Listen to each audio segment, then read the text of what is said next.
Howdy y'all, J-Man here, and today we're going to be looking at a recent model kit that I acquired for Christmas. The model kit in question, of course, being the 150-ton super heavy tank OI from Takom in 1/35th scale. Now, the OI is a very unique and interesting tank. Unlike what you may have heard elsewhere, this is not a so-called paper panzer. According to Japanese documents, one example may have been built. This is a hotly debated subject on what exactly was built and what exactly was tested. But we do have records from a Japanese colonel who claims to have test-driven this prototype. Now, in these records, the prototype is described as 98 tons, which has led some to theorize that perhaps this was only a mild steel prototype, or a prototype without the armor. It is also been claimed that the prototype was turretless, but once again, these are all just claims. The majority of the testing documentation for this tank is not available to the public. It is in fact owned by the Japanese model company Fine Molds, who produced a really realistic and, as they claimed, accurate kit of the OI. They did, however, release some documents, some blueprints, which is what you'll see if you look online. Furthermore, at a shrine in Japan, there's a supposed track link from this thing that they claim is part of it. But once again, little to no documentation on that.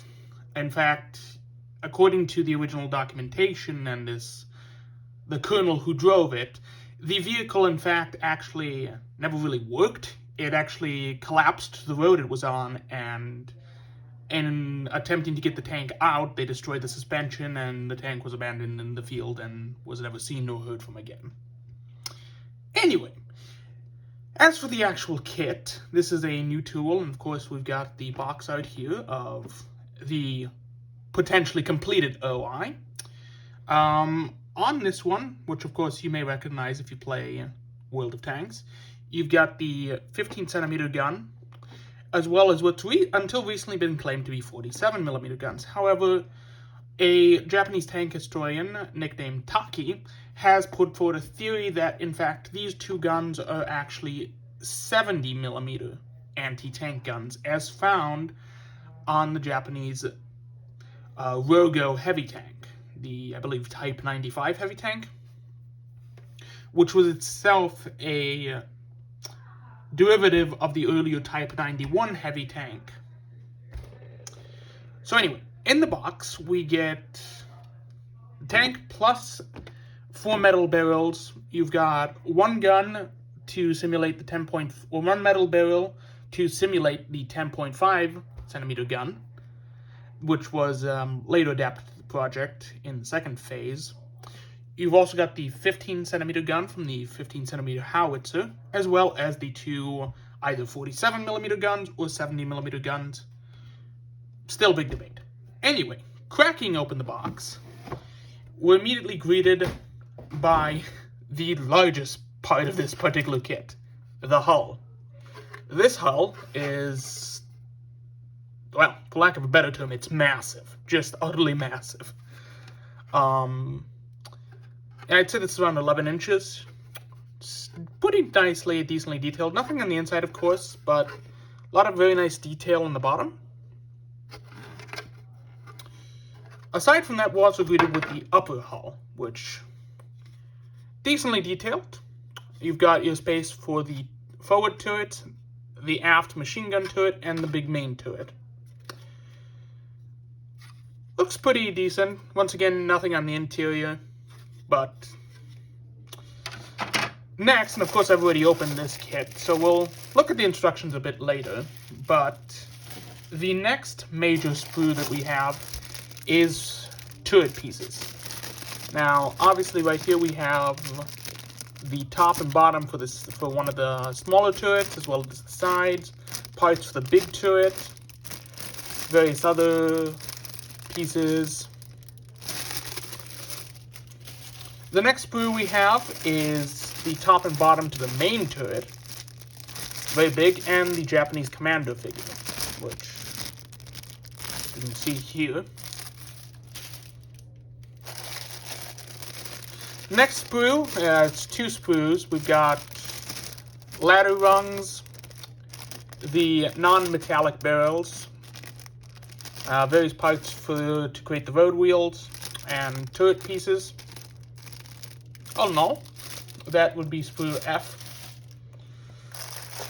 Next sprue that we have is another double sprue, and this is, well, gets the sprockets, the road wheels, various other pieces to make the suspension, which the suspension, like most Takom kits, is actually indeed functional. The next sprue we have over here is more pieces for the suspension and various bits of the tank itself. You've got the exhausts right here, and hatches, lights, etc. The part that fell down earlier is this. These are the clear parts for lights and various, just lights. And it looks like the commando's goggles.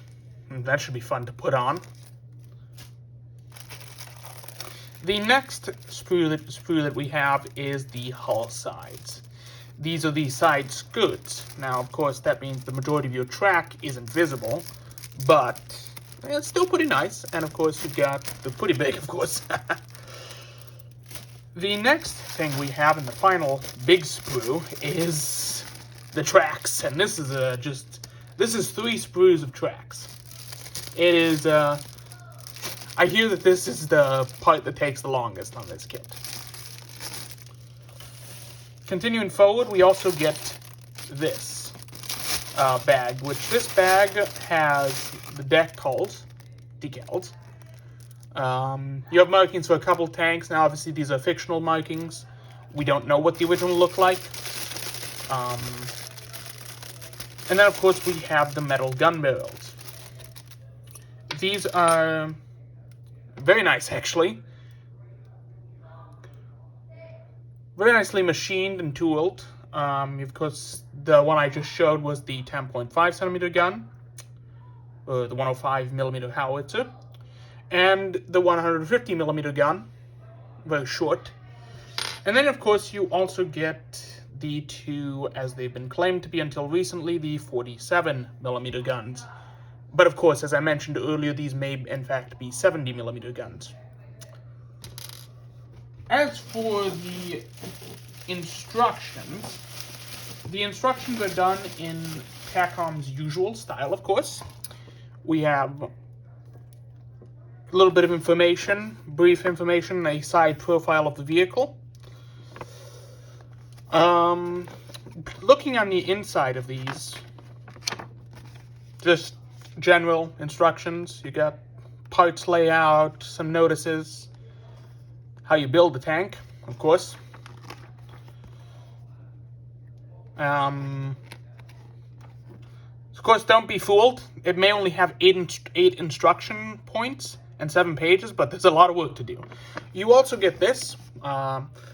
These are the paint schemes, which are profiles done by Ammo by MiG.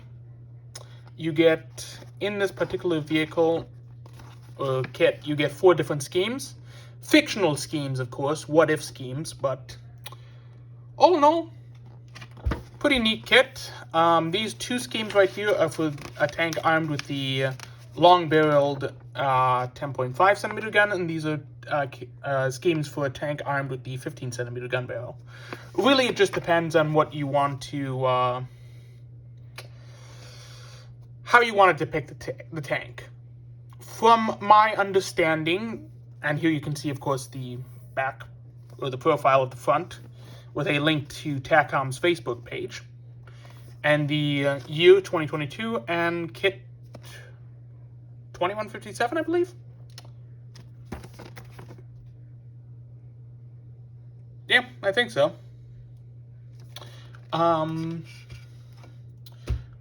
Well, so obviously, like I said, these different schemes, of course, have the different guns.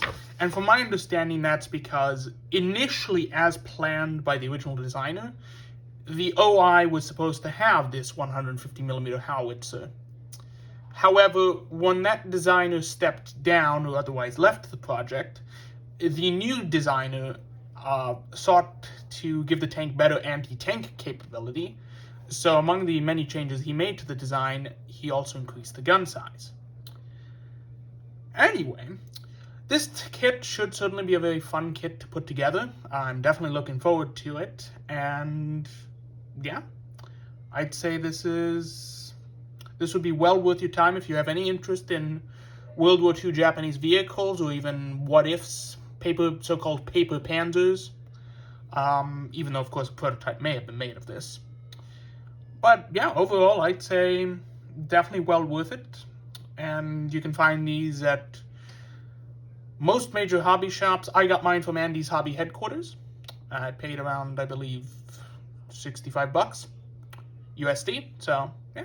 Anyway, thanks for watching, and don't forget to like and subscribe. And anyway, yeah, have a good rest of your day.